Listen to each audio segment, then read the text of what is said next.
and I tried to write it out an easier way for me to see it. So, here's my outline. Dude.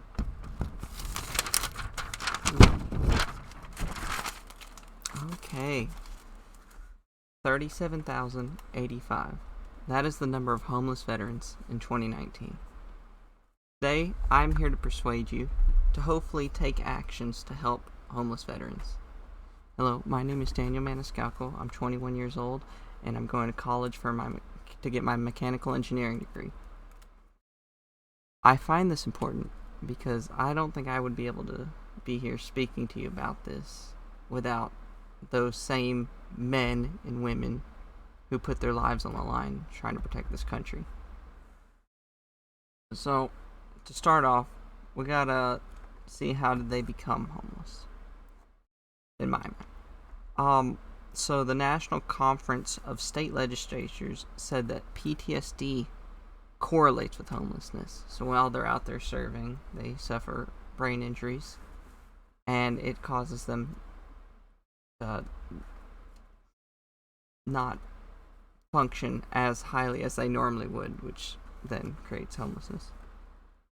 Individuals experiencing homelessness are more likely to be incarcerated, and former inmates are more likely to become homeless, according to the American Psychological Association.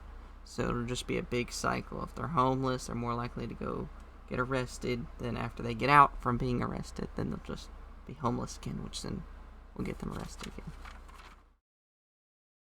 So, now that we know some of the facts about how they become homeless and some of the effects of the homelessness, let's talk about some of the short-term actions that can be taken to help fix this homelessness. So, with homelessness, the biggest part that can probably help with that would be housing. So, with the help of the National Alliance to End the Homelessness, they said that they were able to reduce house placement times from 224 days to 35 days. And that's just an insane number, or insane amount of time they were able to reduce down. And it helps permanent housing. And another thing that I did not realize until researching is that not only are they more likely to get incarcerated, but they also are more likely to go take emergency room trips. So whenever they have the permanent housing, the retention of it, they are less likely to go out to the emergency room trips. So I believe that's a short-term one, because you can give somebody a house, but you gotta teach them how to not be homeless. So, in a thesis written at California State University, it's talked about in that thesis that the continuum of care, among many things, one that stuck out to me was they're optimizing self-sufficiency among individuals and families experiencing homelessness. And it made me think of I think that's so great that they're not only trying to fix homelessness, but trying to keep people from becoming homeless again. And it reminds me of the saying that you can give a man a fish and he'll eat for a day, or you can teach a man to fish and he'll eat for the rest of his life.